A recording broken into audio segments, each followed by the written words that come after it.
Welcome to my channel learn bachelor of education. आज के इस वीडियो में हम ये देखेंगे कि लेसन प्लान के फॉर्मेट को हम किस प्रकार फिल करेंगे। तो बने रहिए अंत तक आप हमारे इस वीडियो के साथ। लेसन प्लान क्या होता है, एक टीचर के लिए क्यों आवश्यक है, इस बारे में जानकारी मैंने अपने एक वीडियो में दिया है, जिसका लिंक नीचे दिए गए डिस्क्रिप्शन बॉक्स में दिया गया है। आप वहाँ से इसे देख सकते हैं। तो जो लेसन प्लान होता है उसके बारे में मैंने पहले भी वीडियो में बताया है कि लेसन प्लान क्या होता है। लेसन प्लान लेसन की वह प्रिपरेशन होती है जिसमें एक टीचर पहले से यह डिसाइड कर लेता है कि उसे क्लास में किस कंटेंट को स्टूडेंट के सामने किस सीक्वेंस में कौन से टीचिंग मेथड एवं टीचिंग एड की सहायता से तथा कितने टाइम में प्रेजेंट करना है। तो यहाँ पर हम एक लेसन प्लान का फॉर्मेट है उसे किस प्रकार फिल करते हैं ये देखेंगे। तो सबसे पहले आपका आता है लेसन प्लान नंबर, आप डालेंगे। इसके बाद देखिए, जैसा मैंने पहले भी बताया है कि यहाँ पर आपका डेट जिस दिन आप पढ़ाओगे कौन सी क्लास का है, ठीक है। मैंने यहाँ पे 6th क्लास के लिया है। इसके बाद सब्जेक्ट मैंने साइंस लिया है और ये पीरियड था 4th पीरियड था।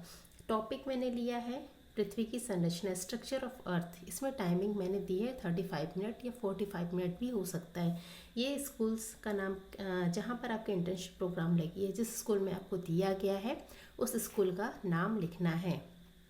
इसके बाद देखिए, हम उद्देश्य के बारे में बात करते हैं। तो जनरल ऑब्जेक्टिव होता है वो इस सब्जेक्ट के अकॉर्डिंग होता है। मतलब हमारा जैसा सब्जेक्ट रहेगा उसके अकॉर्डिंग हमारा जनरल ऑब्जेक्टिव रहेंगे। अगर यहाँ पे सोशल साइंस होता तो हम यहाँ पर लिखते छात्रों में सामाजिक विज्ञान विषय के प्रति रुचि उत्पन्न करना। तो हर विषय का एक अपना जनरल ऑब्जेक्टिव होता है। साइंस के इसके अलावा भी है, इस 5 पॉइंट के अलावा भी हैं। मैंने यहाँ पे सिर्फ 5 पॉइंट लिखा है। इसके बाद देखिए विशिष्ट उद्देश्य। विशिष्ट उद्देश्य के बारे में मैंने बात कही थी कि यहाँ पर हमको 5 विशिष्ट उद्देश्य स्पेसिफिक ऑब्जेक्टिव बनाने हैं, जिसमें 2 जो रहेंगे आपके ज्ञानात्मक पक्ष कॉग्निटिव डोमेन के रहेंगे, 2 भावात्मक पक्ष के रहेंगे और एक आपका रहेगा क्रियात्मक पक्ष के बारे से संबंधित। तो इसके लिए मैंने टर्म भी बताए थे। तो यहाँ पर हम अगर ज्ञानात्मक पक्ष से बनाते हैं, हमारा टॉपिक है पृथ्वी की संरचना। तो विद्यार्थी जो है पृथ्वी की संरचना का प्रत्यास्मरण कर सकेंगे, मतलब उसको रिकॉल कर सकेंगे, उसकी आकृति कैसी होती है वो बच्चे जानते हैं। इसके बाद सेकंड है हमारा ये उद्देश्य है कि हमको बच्चों को पृथ्वी की संरचना की जानकारी प्राप्त करवाना, इसलिए हमने इसे फ्यूचर टेंस के हिसाब से बनाया है। इसके बाद देखिए भावात्मक पक्ष के अगर हम देख रहे हैं तो ये जो 2 पॉइंट्स बने हैं, जैसे विद्यार्थी जो है पृथ्वी की आंतरिक संरचना की व्याख्या कर सकेंगे, उनकी संरचना की जानकारी प्राप्त कर लिया, अब उसको हमको क्या करना है, एक्सप्लेन करना है, व्याख्या करेंगे, ठीक है। इसके बाद है इसमें हम सेकंड जिसका देखते हैं। तो सेकंड में क्या आ जाएगा, जो हमारे छात्र छात्राएं हैं वो क्या कर सकेंगे, जो पृथ्वी की आंतरिक संरचना है भूपर्पटी, प्रवाह तथा क्रोट का स्पष्टीकरण कर सकेंगे। ये इसके 3 लेयर्स होते हैं। ये कब से पता चलेगा, जब आप टॉपिक को डिटेल में पढ़ोगे, उसके बारे में संपूर्ण जानकारी प्राप्त करोगे, ठीक है। फिर लास्ट है जो क्रियात्मक पक्ष से संबंधित है। इसमें क्या कर सकेंगे, जो पृथ्वी की लेयर्स होती है, ठीक है, उसका नामांकित चित्र बना सकेंगे, उसको लेबल से उसका डायग्राम बना सकेंगे। ये आपका क्रियात्मक पक्ष का उद्देश्य हुआ। इसके बाद देखिए इसमें हमने क्या क्या सहायक सामग्री यूज़ की है। टीचिंग एड कौन कौन सा था, इसमें मैंने 2 बताया था, ट्रेडिशनल और स्पेसिफिक। ट्रेडिशनल में आपका chalk, duster, roller, board, pointer etcetera जो रहते हैं वो। और हमको स्पेसिफिक टीचिंग एड में कैसा लिखना है, अगर आपने कोई और टॉपिक लिया है तो उसको प्रदर्शित करता हुआ, अगर आप मॉडल ले जा रहे हैं तो वर्किंग मॉडल, चार्ट शो कर रहे हैं तो चार्ट लिखिएगा। इसके बाद देखिए टीचिंग मेथड। टीचिंग मेथड, इस टॉपिक को पढ़ाने के लिए मैंने लेक्चर कम डिमॉन्स्ट्रेशन मेथड यूज़ किया, इसलिए मैंने यहाँ पर लेक्चर कम डिमॉन्स्ट्रेशन मेथड लिखा है। व्याख्यान सह प्रदर्शन विधि, मैंने लेक्चर के साथ साथ पृथ्वी की आंतरिक संरचना को प्रदर्शित करता हुआ मॉडल भी यहाँ पर दिखाया है या फिर चार्ट दिखाया है। इसके बाद अगला आप देखिएगा टीचिंग टेक्निक। ये टीचिंग टेक्निक हमने ये जो टीचिंग मेथड लिया व्याख्यान सह प्रदर्शन, ये तो हुआ आपका फुल मेथड। इस मेथड के अंतर्गत हमने 2-3 टॉपिक्स को क्लियर किया है, तो हम हर जगह जैसे प्रवीजो टेक्निक लिए इसमें एक्सप्लेन टेक्निक लिए, एक पॉइंट को लेकर हमने एक्सप्लेन किया है, साथ ही साथ हमने इसमें उदाहरण भी लिया है और इसमें क्वेश्चन टेक्निक को भी लिया है। इसके बाद देखिए टीचिंग मैगज़ीन। यहाँ पर टीचिंग मैगज़ीन मैंने पहले बताया, आपका टीचिंग मेथड के अकॉर्डिंग लगेगा। मैंने यहाँ पर सरल से कठिन की ओर लिया, मतलब बच्चों को पृथ्वी के बारे में पता था लेकिन उसकी आंतरिक संरचना के बारे में जानकारी नहीं था, इसलिए मैंने यहाँ पर सरल से कठिन की ओर लिया है। ज्ञात से अज्ञात, बच्चे पृथ्वी की आकृति जानते हैं लेकिन उसकी आंतरिक संरचना को नहीं जानते, इसलिए यहाँ पर होगा ज्ञात से अज्ञात की ओर।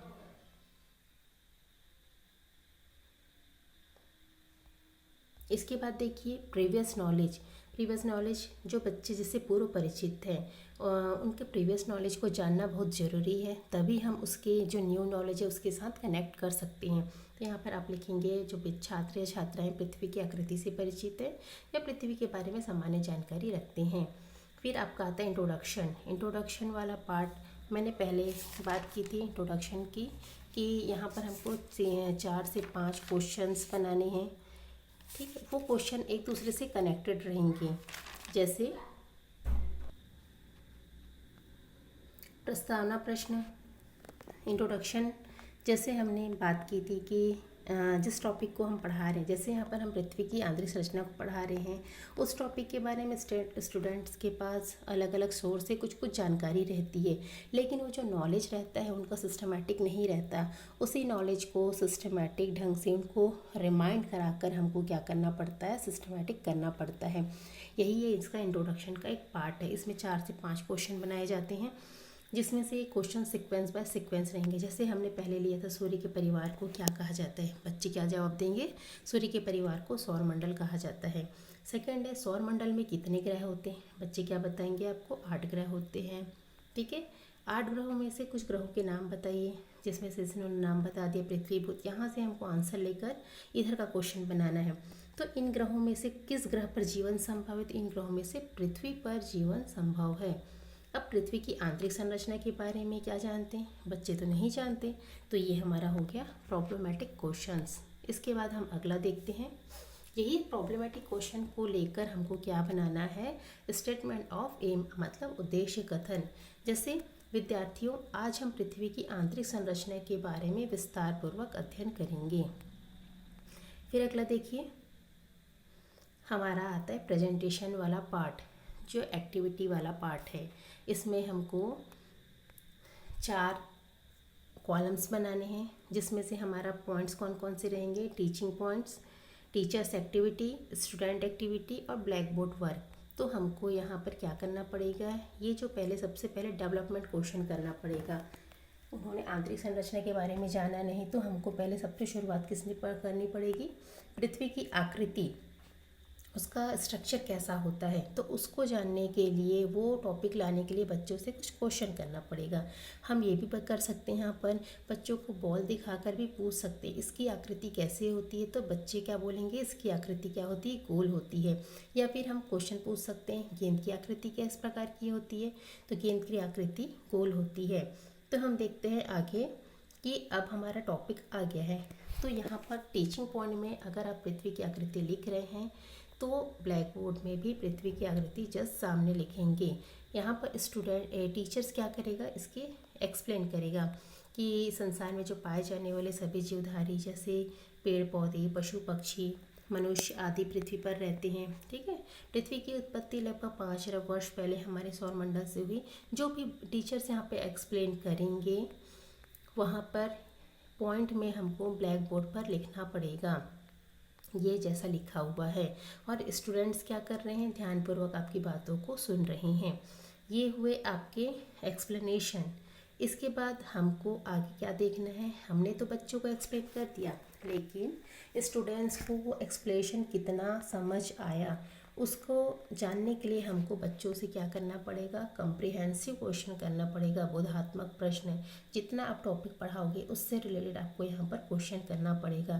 जैसे हमने बताया था कि पृथ्वी की उत्पत्ति किससे हुई, पृथ्वी की उत्पत्ति सौरमंडल से हुई है। पृथ्वी की आकृति कैसी है, पृथ्वी की आकृति गोल है।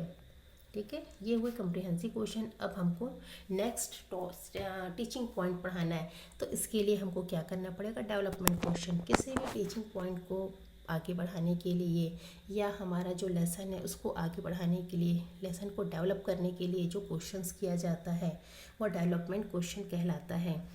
तो अगर हमको पृथ्वी की आंतरिक संरचना पढ़ानी है तो हम अगर बच्चों से पूछ सकते हैं यदि पृथ्वी को काट दिया जाए तो वो कैसा दिखेगा, तो बच्चे नॉर्मल से जवाब देंगे पृथ्वी को काट दिया जाए तो पृथ्वी के अंदर की संरचना दिखेगी। तो हम वहाँ से क्वेश्चन के द्वारा एक आंसर निकाल सकते हैं।